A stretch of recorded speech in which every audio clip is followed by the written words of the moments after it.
All right, man. We're live. Our second show as of Sundays. We're doing double bangers every Sunday, baby. Once again, we have a very special guest tonight, man. I'm looking forward to this one-on-one conversation with you. Please introduce yourself. Let us know what band you're from, where you're from, and all that fun stuff. This is Joe Boo, and I'm the singer for the band Rain of Fire. Rain of Fire. That's what I thought. I originally I thought Ring of Fire, and I was like, no, that can't be right. And then until you dig it into the spelling, yeah. Ring. And wait a second, there's an extra letter in there. That's got to be Rain. No, right? I love the logo though. So right away, I want to dive in. It's got you guys are an old school band. You're actually not too often I get a guest that's a little bit older than me, right? So so the old school art. How did you come about the artwork that comes with the music? Because the artwork really says a lot about the music, you know. So. Yeah, we had my bass player's IT guy, so he messed with some logo stuff for a while, and so we had a couple different versions of kind of a dragon, and then decided to go with a Vectisi artwork.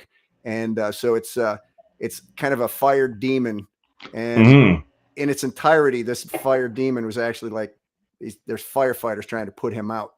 So it's just a picture of the fire demon, but it's pretty badass. No, that's what got me right away. I didn't even think I had the right band at first when I seen the logo and stuff. I'm like, no, this isn't right. And then I got Hollywood to resend the link, retried it. I was like, no, this is them. This is awesome, man. Like.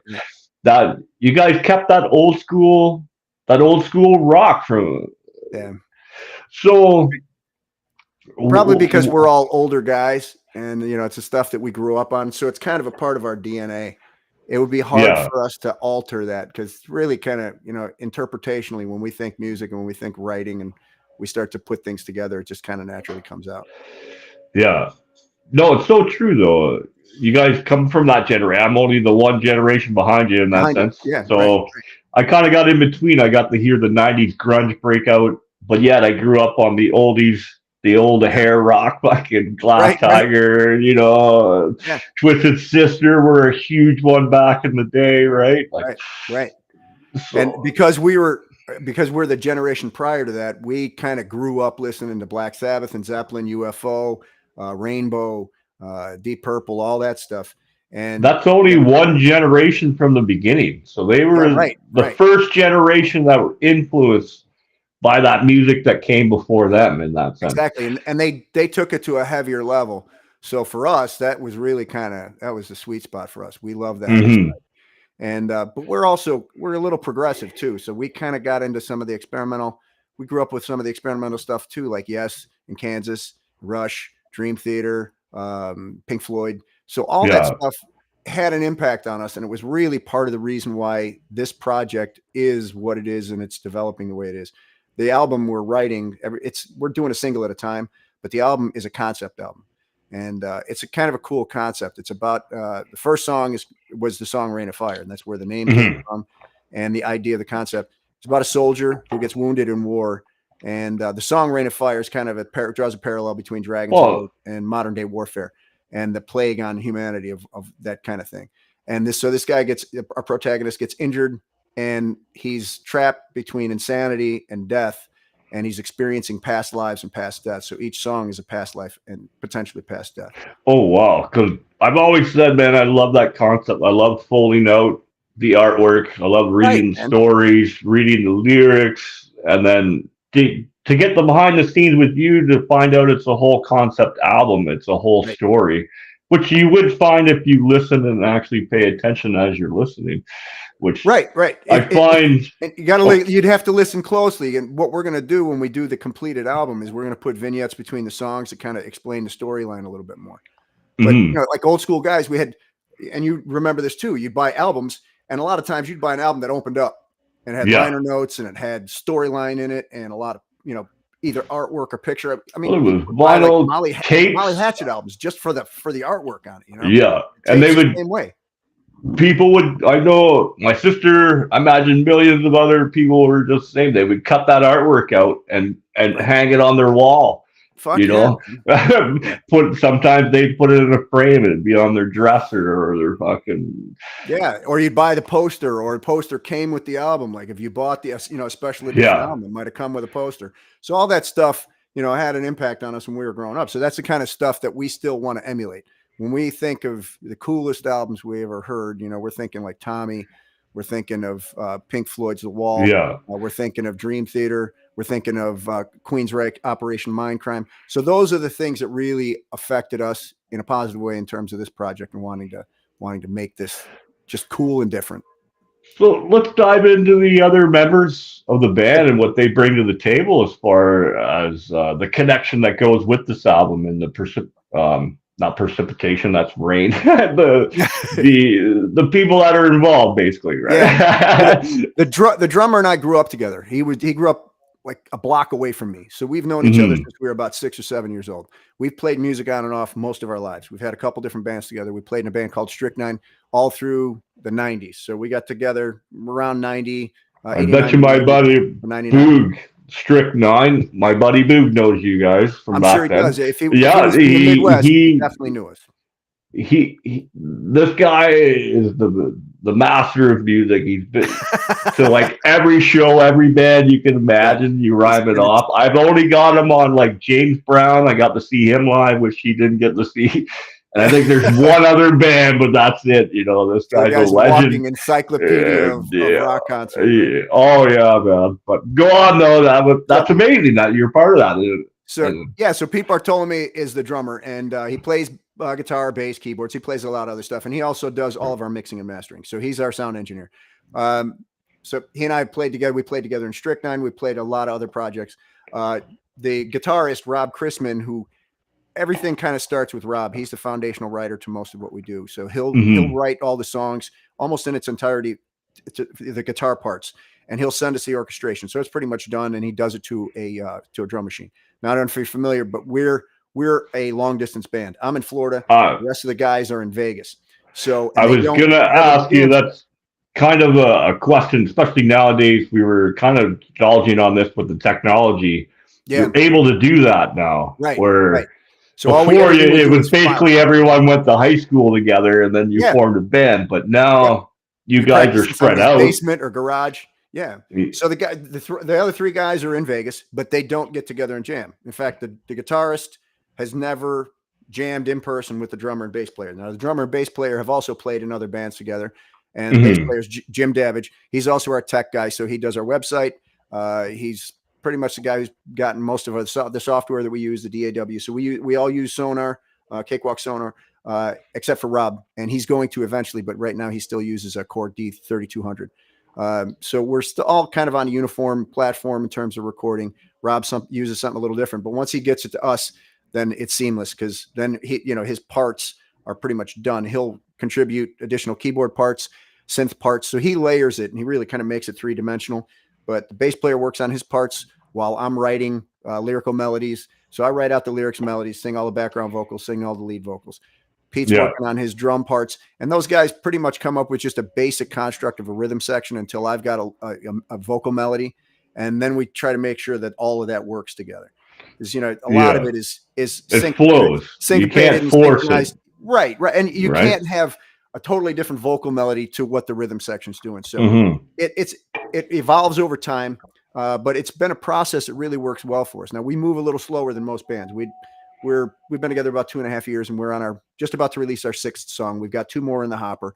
So we're not moving as quickly as some guys do, but we all have regular day jobs. I was going to say, the way the industry is now, you can't just dump everything out there now. That people don't work like that anymore, especially with the music industry in that sense. And we're just recovering from all this bullshit where you couldn't play here. Half the venues closed. Right. And we already had a jump on that. We already had a jump on that process because we were already recording virtually before COVID hit.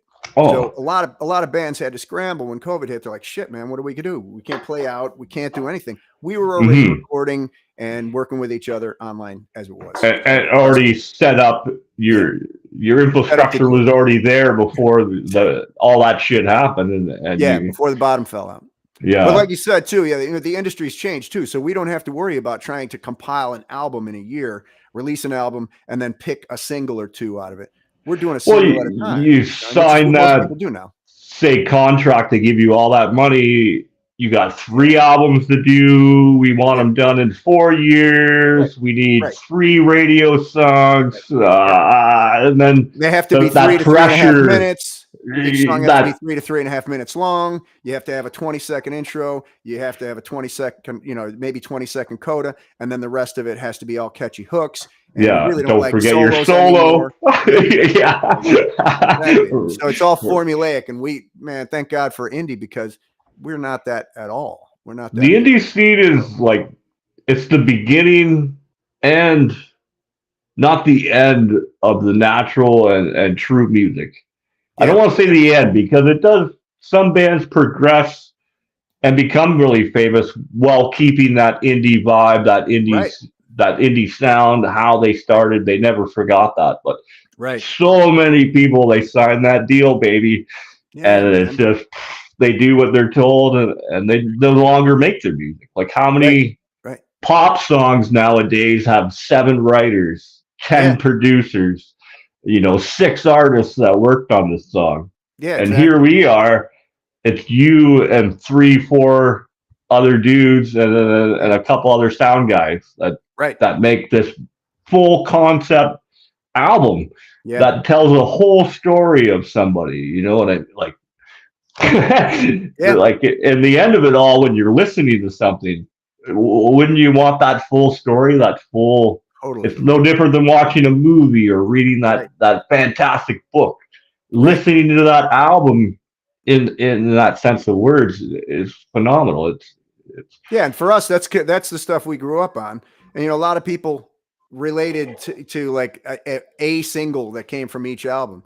Fuck, man, when we were kids, I was way more interested in the B-sides. I was way more interested in stuff that didn't get airplay. My favorite song on every album was always pretty much the lessest or least known song on the album, the less known song on the album.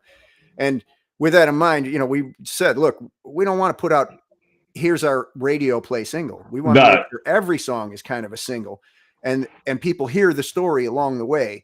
And then when the album is done, they get to hear it in its entirety with the vignettes between it to explain the whole rest of the storyline. So they'll revisit it and hopefully see it from a different perspective too. Yeah.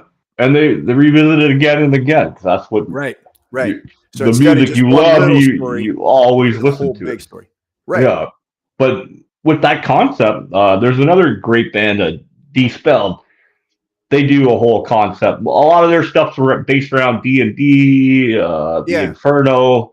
But it's that whole story, and when you buy the album or the vinyl, especially, you get the artwork and the story. A lot of songs now, like I said, you hear on the radio, especially mainstream radio or the pop charts. I don't even understand how they even work. How this is more popular than this, I don't even understand it, right? But I don't know what calculus they're using, what metrics they're using to make those determinations. But so it's all kind of a lie. How, like we were talking before, back in the day, you would show up to the radio station, you'd give them your CD or your album, whatever you had on recording. They liked it, they played it, right? Nowadays, the money has kind of ruined that system. You pay to play now. So with the indie scene being underground in that sense, we kind of produce our own media. Here I am, here you are. Exactly. So many more bands that I've interviewed and going to interview. We produce our own industry in that sense, or our own scene. How do you punch through that white noise nowadays? Being an old school dude like myself, how do you get through all that white noise to be heard in that sense? Truthfully, I think a lot of it is just old-fashioned legwork. I'm on Facebook for hours a day. In fact, my fiance gives me a hard time about it because she's like, "You're on your phone again." But I'm on making connections all day, every day, in between stuff. Like if we're sitting watching TV, I'm watching TV, but I'm also kind of online, and I'm communicating with all the other. We probably have another 4,000 bands that we're connected to on Facebook. So a lot of it is that interconnectivity. So it's a lot of bands talking to bands, supporting each other. So this whole indie scene has really become its own kind of ecosystem. And in it, are people like yourself, a number of podcasters who are immersed into this same indie scene. There's a ton of radio stations that are all online radio, and they're playing our kind of stuff. They're playing my music. Yeah, you're not going to turn on your fucking car stereo and find these radio stations. Exactly.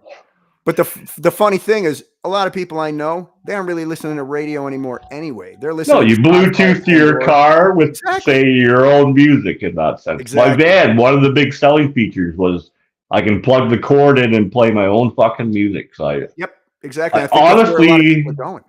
Yeah, there's like one there. I don't mind the morning shows because they banter. There's a little more fucking fun about it. But the rest of the day, I don't want to know what time it is, but I can hear a song and I know exactly what time it is because they play it the same fucking day, same fucking time, and I'm like, I didn't know. I didn't want to know it's 1 o'clock today. You know, programmed loop. Yeah, here's your 1 o'clock song, man. Yeah, right. Like, even though radio play is good, but the punch. I think it's still always going to be a part of it.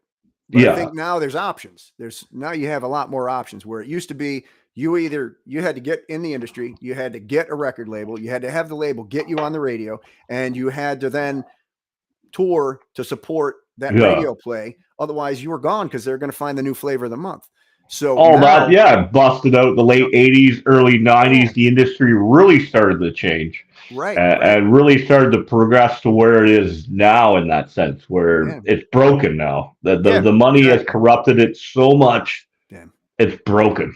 But us, baby, we're here. We're the fucking catch net. We're the reason why music will continue to live on and keep going, right? Real music. You know what's funny too is when you take a look at, all right, let's say the music industry had a total revenue of, let's say, I don't know, let's just put a round number on $50 billion a year. It was consolidated to a small number of artists, a small number of labels, and the radio stations. And now that paradigm has been changed. So now you diffuse all that money. It's now being dispersed in smaller doses to everybody else. Yeah, you get $100 to you guys. It's $200 to this band. It's $30 to this band now. Right. Now you're not making jack shit on Spotify and Pandora because their spin rate is I know. As much as I love, I use Spotify a lot, but yet on the same hand, I fucking hate it because it doesn't pay the bands enough money for what they do and what they put out, So all of us pretty much sold our soul to the devil because we don't want to be heard. We want our music out. We want people to hear it. And shit, man. I mean, back in the day, I used to just give out CDs. I'd have people bootleg tapes. I didn't care. I was like, look, just listen to my songs. Man. Just listen to it. Heard. That's where most of us are, and we're willingly almost paying. It is like pay to play because we're paying for our recording time. We're paying for our equipment. We're burning a lot of our personal time doing all this and not really making any money at it. But if you ask any of us, I'm also a fireman, and we have the same mantra in the fire department. People ask me, "Hey, man, you're a fireman. You like doing that?" I was like, "It's the greatest job in the world." If you ask every musician, you love what you do. I love music, man. I'll never stop playing music. I love it, and I'll do it for free. I'll pay to do it. I don't care. Yeah. See, here, kind of to disclose, we're about 10 grand in the hole every year to do the show, to host the shows we do. I don't get no money out of it. Everyone else gets paid but me, right? Like, I invest my own money into it. Oh, he might have froze. There you go.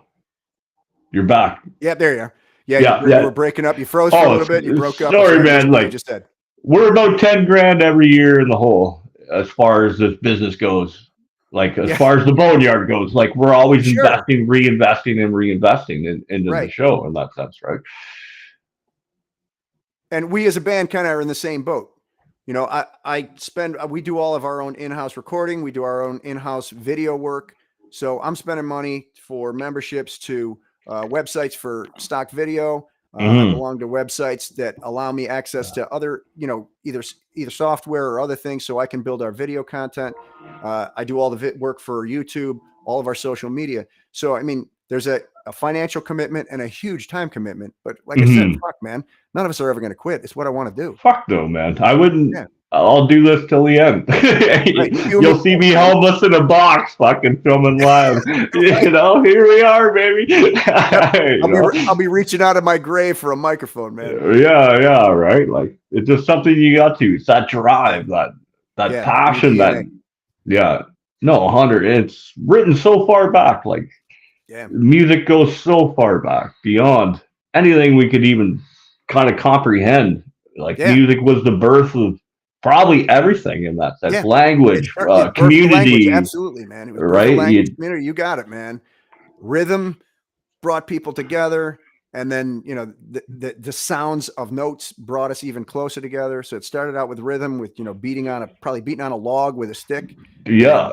And, you know, elevated to the human voice, and then finding some way to make a reeded instrument to, you know, blow additional notes and all that other shit, man. Yeah. Yeah. It's amazing how far it's come, the evolution of Yeah. music was right there with us the whole time as far as Yep. us evolving to where we are and to where we're going to go, because music is always evolving and always changing almost faster than we can comprehend now, especially with this today's technology. Like it's like you hear something that's like that.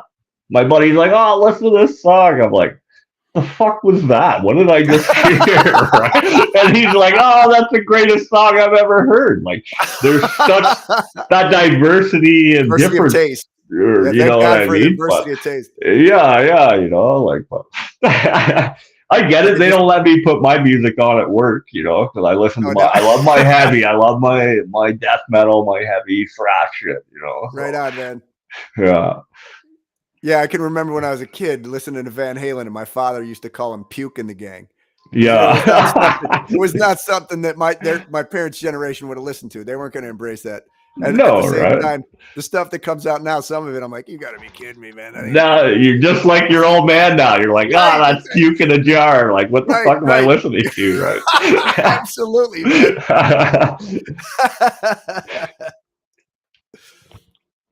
But hey, if the kids love it, good for them, man. Hey, man, no, you can't deny them that freedom. Music is freedom eventually. Yeah, and that's like how when you break it all down. Their generation. Mm-hmm. That's the identifier of their generation, the music they listen to.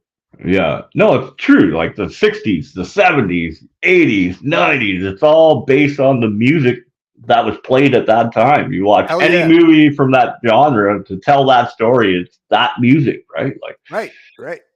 Yeah, they're not going to play Slayer at a fucking 60s fucking movie, you know, driving down the road, you know, like it just doesn't work, man, you know, you're listening like, what the hell's wrong with this picture, man? Yeah, right, like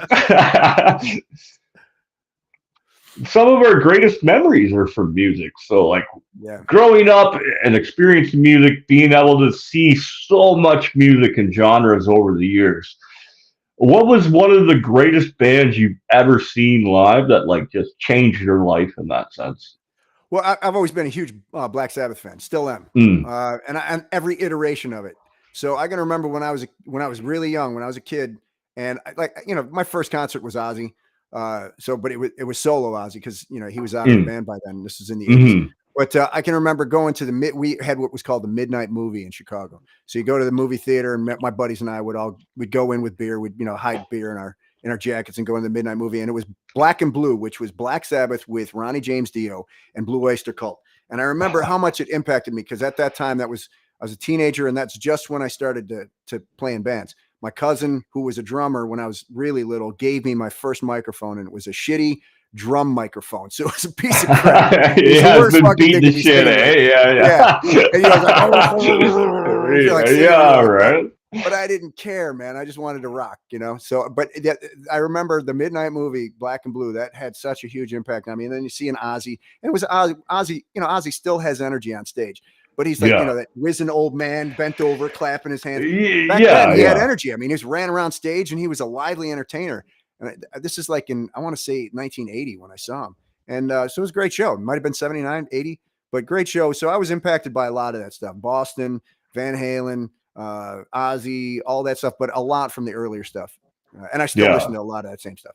So yeah, no, I'm the same. I still got a lot of the older shit. As much newer stuff as I have, I always find myself resorting back within a couple days to my old stuff that originally got me into music, and those songs are just so powerful to me, right? Like absolutely, it can change your mood. It can bring you up in a heartbeat.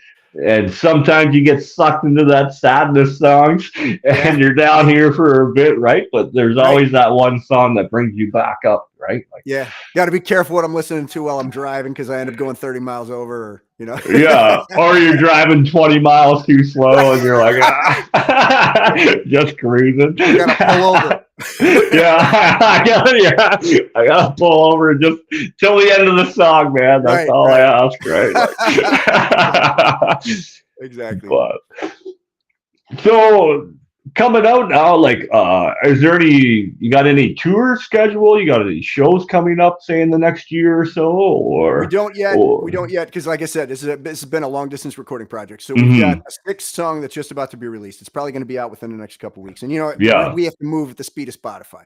So So we yeah. submit our stuff to CD Baby. They're our distributor. When it goes out, it usually takes a couple of weeks. Now I can remember not too long ago, even just a year ago, I could get a song out in probably 10 days. Now it's probably going to be a month. So if I do a Yeah. pre-save and I, tell them a release date, then it's probably going to be about a month. So we've got I've a been song working on called shit over a year now because all the bands I've been talking to and I've made such good friends. I'm like, hey, let's do a song together.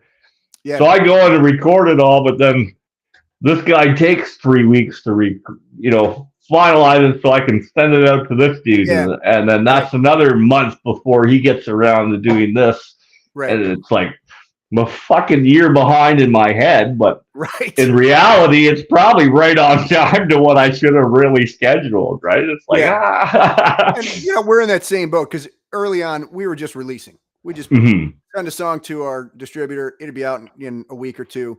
And we didn't do any like prep for it. We didn't do any promo for it because until Just 6 out months there ago, now. we weren't doing any of that. Yeah. We were just kind of putting songs out for our friends and family and stuff and not really focusing on the bigger picture. And all of us, I've been playing for almost 40 years.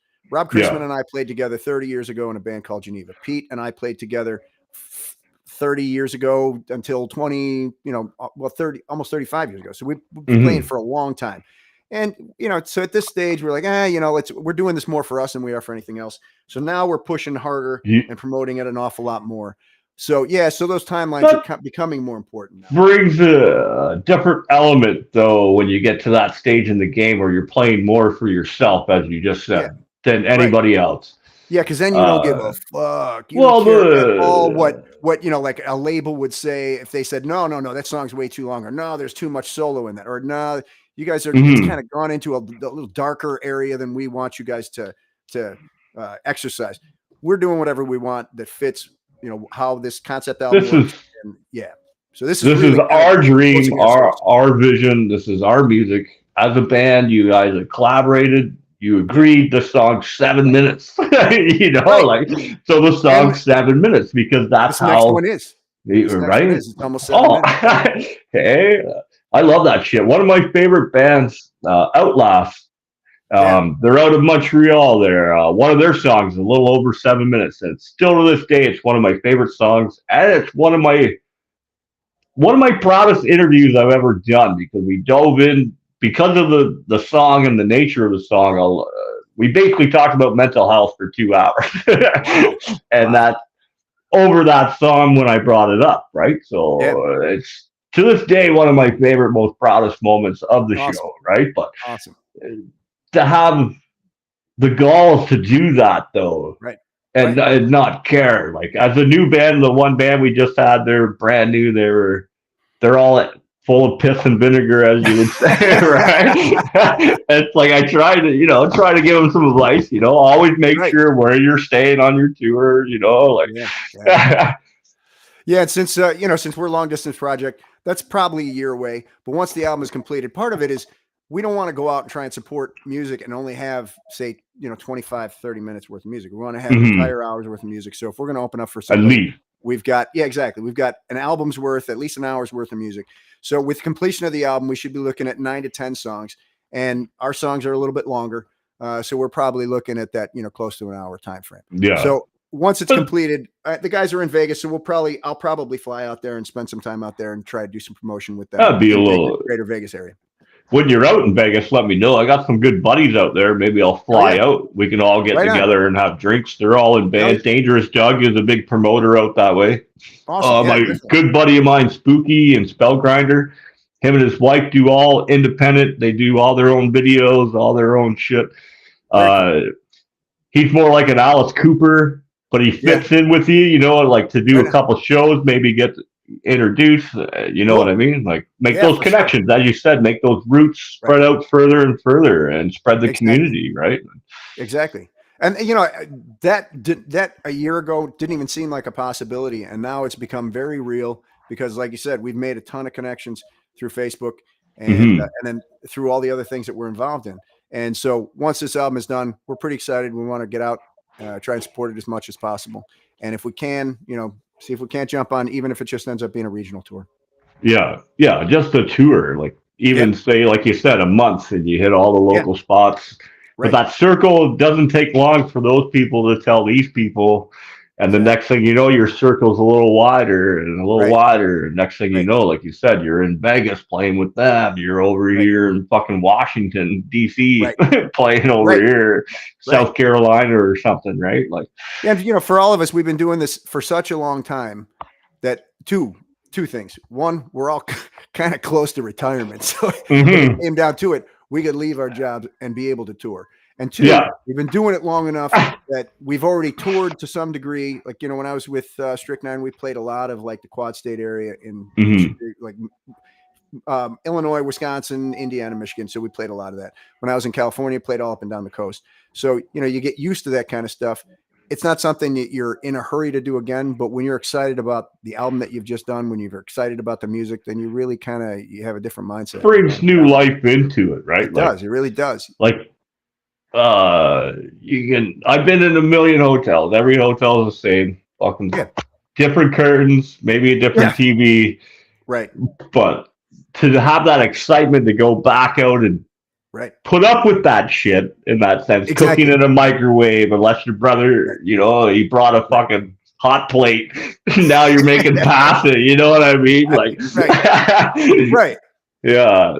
And hopefully now, since we've all been working for most of our lives, we're in a little bit better financial position. So if we did hit the road, it's not like when we were in our 20s and we had 2 cents between all of us, you know. You're splitting up your fries. Hey, you get one fry, I get one fry, you get a fry, right? Like it was more important to spend money on beer than it was to buy food, you know. I know. That's it's so true though. Back in the day, like even as the industry, as record companies would just give you, like you said, beer. Here's some blow. Fucking here's some women.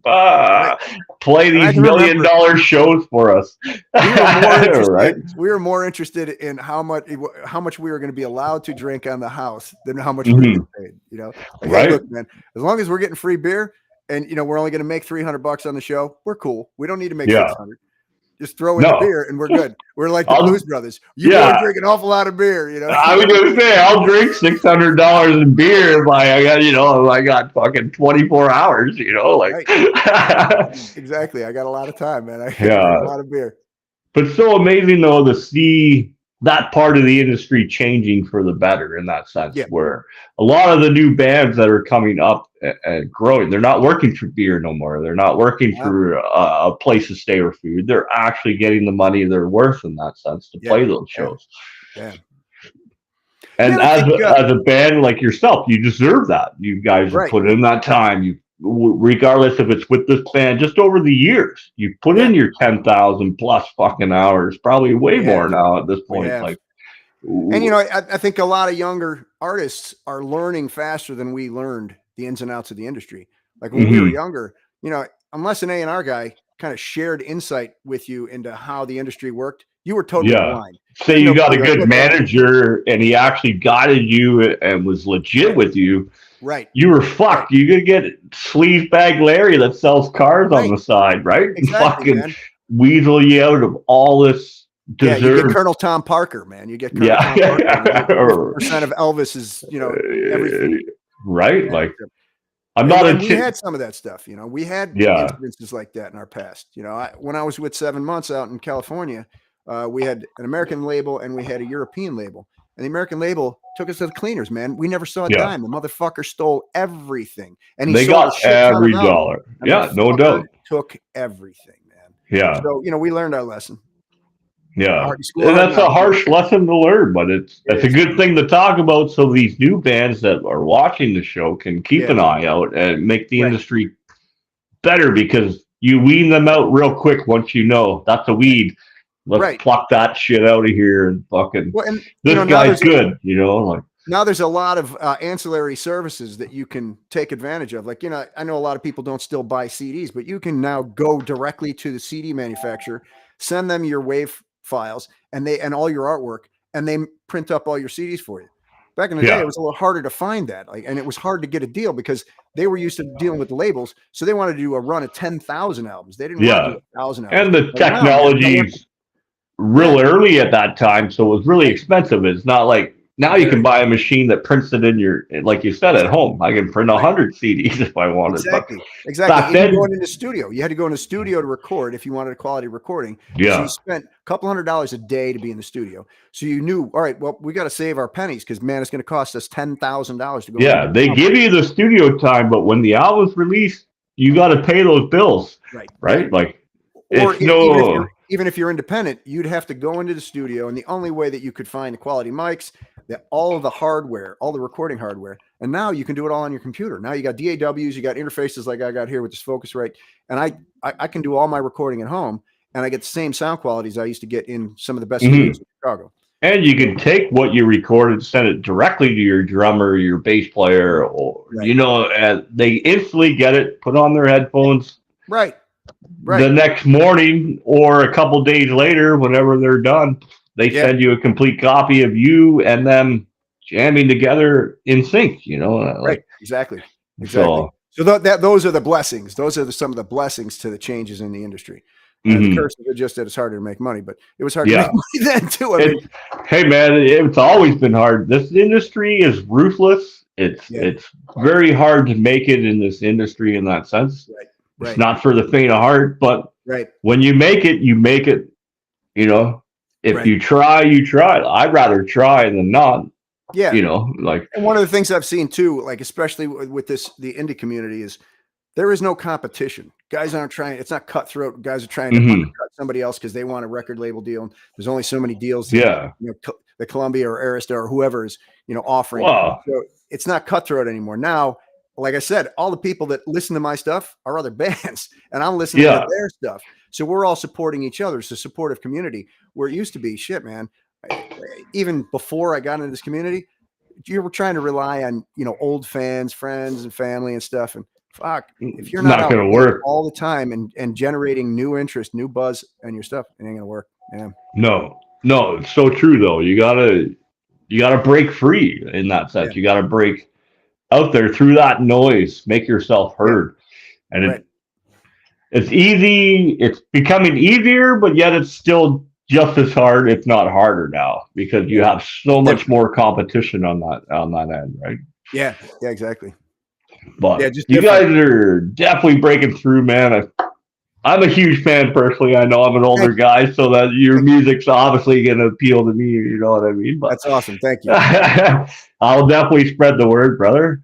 But some of the local bands, something I always kind of try to ask, some of the local bands in your area, who's another band we should be watching out for, and up and comers that are in your spot there? Storm Kingdom, Justin. He's up in Tampa, so he's not far from me. In terms of like in my area, I'm in Sarasota and Bradenton, and in this area, this is kind of it's more of a senior community. It's more of a vacation spot, and so a lot of what they've got here is like trop rock single artists who play, loops, and they've got triggers, and they're playing. It's a one-man band, and they're playing Jimmy Buffett, they're playing island, rock and that kind of stuff. Mixing it in and out throughout, right? Like that's right. Yeah. Our local scene isn't great. There's some, there are some decent rock acts here, but for the most part, I'd say, the larger percentage are more like the trop rock kind of thing. So this is a different microcosm and probably market. Something Jim Morris predicted. He said in the future it'll be one person with a computer making all of his music. not in so many words as I just like. You probably had more words than what I just said, but that's the gist of it. You It's nailed it. so Yeah, in true. a Like, nutshell, it is. mm. But you look at bands like Nine Inch Nails. It's basically fucking Trent Reznor Right. does it all at home, and then he hires people to go out on tour with him. It used to be once in a lifetime, or maybe you'd get two or three in a lifetime of Right. people that could do that. Yeah. And now, there's a lot of guys that I'm connected to that are doing the same thing. Like Jeremy from A Beautiful Scar, he's a one-man band. Louis Tevi, he's a one-man band. His Theory over in Europe, he's a one-man band. So there's a lot of these guys that are doing that same thing because it's just easier. Titanosaur, he's a one-man band. So a lot of these guys realized, look, I can do everything with synthesizer, keyboard. I play guitar, I play drums. I'm just going to do all this shit myself. And that way, all the money comes to me. If there's going to be Prince was the same. He would just go in and do the whole album all by himself. Yeah. And then just hire people to go out with him. You know what I mean? Yeah, exactly. Then you're hiring studio musicians. You know, and it takes a lot of the conflict out because you know how there's so much ego in bands. I was going to say that. I say, yeah. But when you're that, I don't know, it's almost, you got to give them respect because they believe and they know they're that good. Yeah. I'm just going to fucking do it by myself and I'll hire you to play the shit when we go on the road, right? Yeah, those guys are amazing. It's not an insult. You know, like I'm like you. That amazes me, man. I would be I could only dream of that power. Right? As a vocalist, all my work has to be collaborative because I don't play. So without me playing, I can't write the music. I can write the lyrical melodies. I can, write the vocal melodies, write lyrics for it. I can do all the background vocals, but I still need to have guys to play with. And we all have to kind of be of like mind, want to do things that are similar, move in a similar direction musically as well as vocally. So, there's a dependency there. And I like it. I've always loved the collaborative process because to me, two heads together, you're going to get, exponentially better quality stuff. Just one person. People in general, we're a herd animal. We like to be in groups, whether it's a small group of, that's why bands are 4 or 5 people. That's the group we originally identify with and we survive with in that sense, But to have that music go out and when you're on stage and you see that the rest of your extended family of these people that love your music and are out there, like that is undescribable. And, one day, maybe. All right. Yeah, that's the one thing that we miss because we're a long distance project. We don't get that live energy, which kind of sucks, because it gives you the opportunity to test your new songs and see how well received they are. See if you make changes to them, if they like them better or not. So they really end up being your sounding board. That's the stuff that for most of us feeds the ego as to why you want to keep doing it. Pats on the back to an audience, really kind of make a difference. So it's good to know that your music is embraced. So we run into that problem because we can't play live. People don't recognize that ego when it comes to their music. You have, like you said, you're kind of humbled to the fact that you can't just play live and you're so far apart in that sense. Yeah. But you get these people that they play live all the time. They think they're amazing. Then they get out on stage and they're horrible in that sense where they have no clue what they're doing because they all thought they were so good in the beginning that they didn't even practice or they didn't do this or this to get on stage and actually have that performance. People don't realize how hard it is, how much thought and planning that goes into on stage. Like even the guys I was just talking to, Better Plan, they've never played, they're a new band, never played a live show together as a whole. Yeah. The punk band, I'm like, well, when you get into pyrotechs, you got to know where you are on stage. Like when you guys are rehearsing, they're like, we don't do none of that. I was like, well, what if he gets into his bass line, this certain part he loves? At that point in the song, he should communicate with you guys. I need more room because I love this song. I love how this bass riff goes or the guitar piece. I need more room. I want to thrash, If you don't know that as you're working on stage, you're fucked. You run into your singer, knock him over, or you fall into the drum kit, and then the Right. fucking right, like Then it turns into a Who show. yeah, no, 100%, right? Like, Yeah. but is there anything else? I'm connected. Oh, I'm connected to Better Plan. There's some cool young kids. No, they are. They were. I could feel their energy today. Even just meeting them online, they're gonna go places. They're gonna do well. They've got a good head on their shoulders for sure, man. Yeah. So yeah, that's exciting. That's cool that you even know them. Then that's fucking pretty wild. Yeah, it's like I said. I mean, it's a cool kind of ecosystem, the indie community, and I think a lot more people are dialing into it. Because it's connection through each of the different social media. For the most part, Facebook. People don't realize how big or comprehend how big the indie scene really is. We're worldwide. Right, the indie scene is everywhere in the world. There's always an indie band or indie people in that sense to reach out to and talk to, whether they're and nowadays we can take full advantage of it with the internet. Right. It's amazing because we do. Like I talked to Tony Ross. Tony Ross has Ross House of Music. He just started an online radio station, and he plays with a band called That's Fumato Effect, and he's in Germany. Steam Slicer in Germany. His theory is I think he's in France. So, I mean, all of us are kind of spread all over the place, and we all talk all the time. Guys in Australia, like Snakes. There's a whole bunch of us that all like kind of support each other all the time. We're in communication just online, and we all do listen to each other's music a lot. So, yeah, it's really kind of shrunk the world. And given what used to be, you're only playing to your local crowd. Now, the world is your local crowd, which is cool. Yeah. No, it's so true. The world is so small now, but yet it's still so big. Like it's so small when you sit in your living room and you're watching it. But you go outside, go for a walk. You don't really walk very far in the terms of the world, man.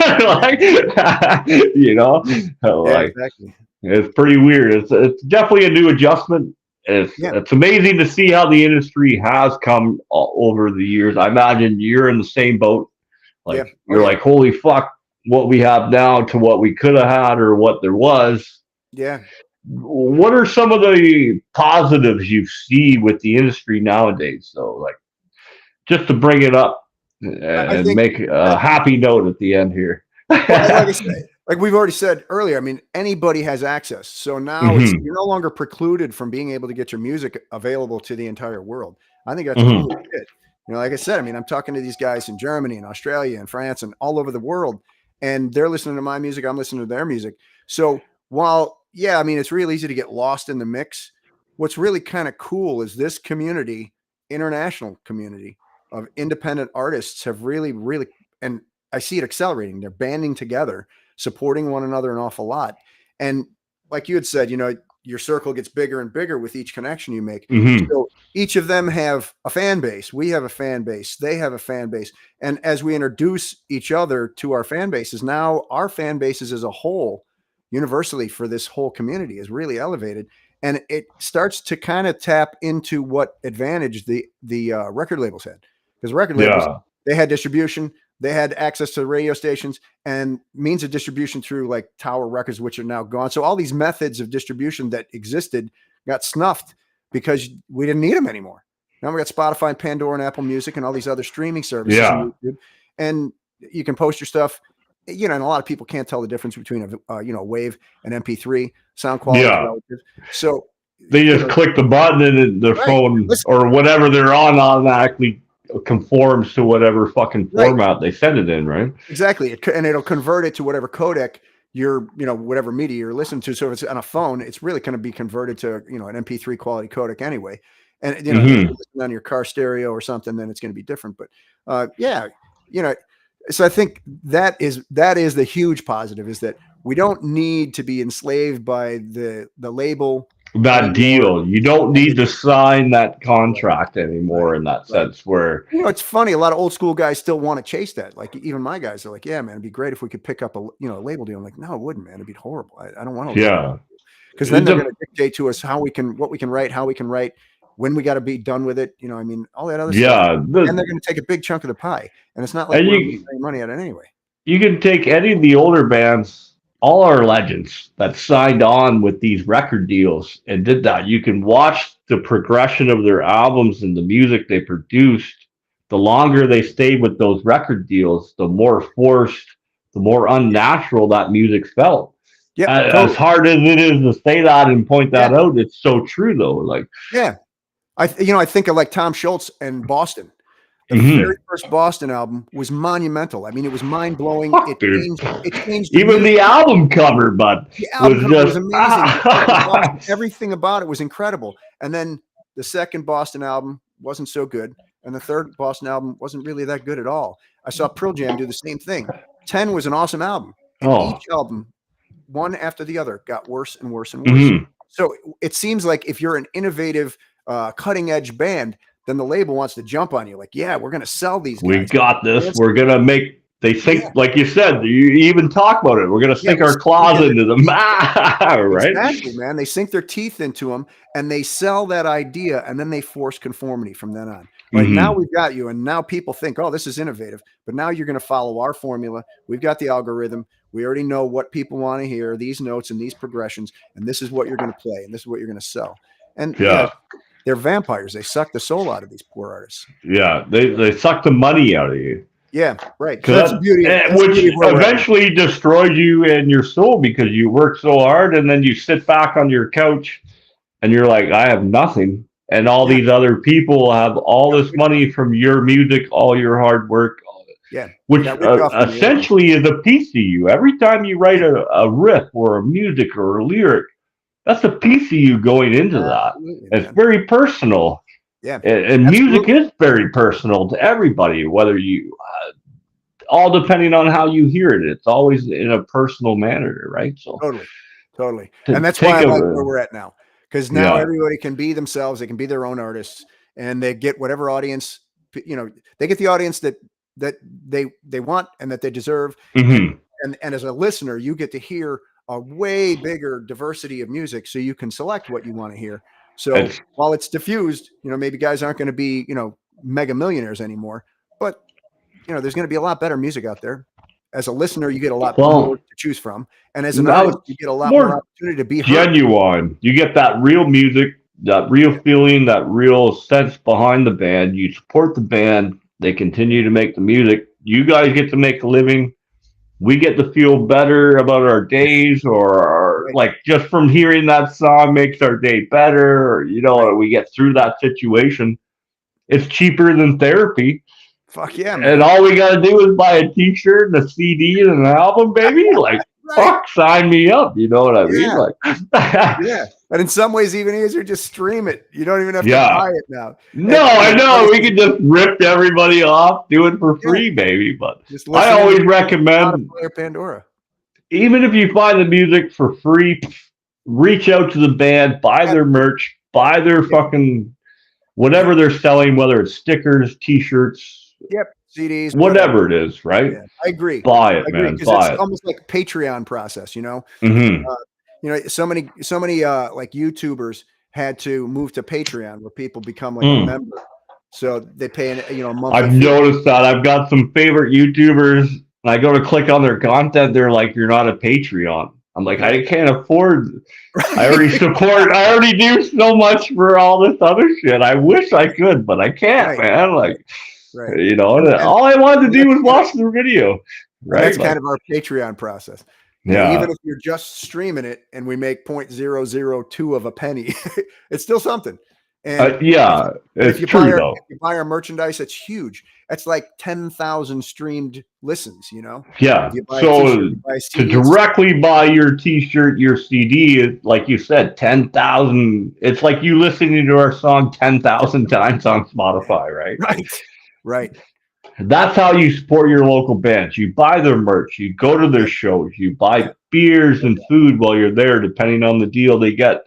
Right. Maybe they make money on beer and food. Right. It all depends on the venue, right? And if nothing else, then you encourage the club owner to continue having bands instead of just having house music too. So if you're eating food, if you're drinking beer, then you're supporting that whole process.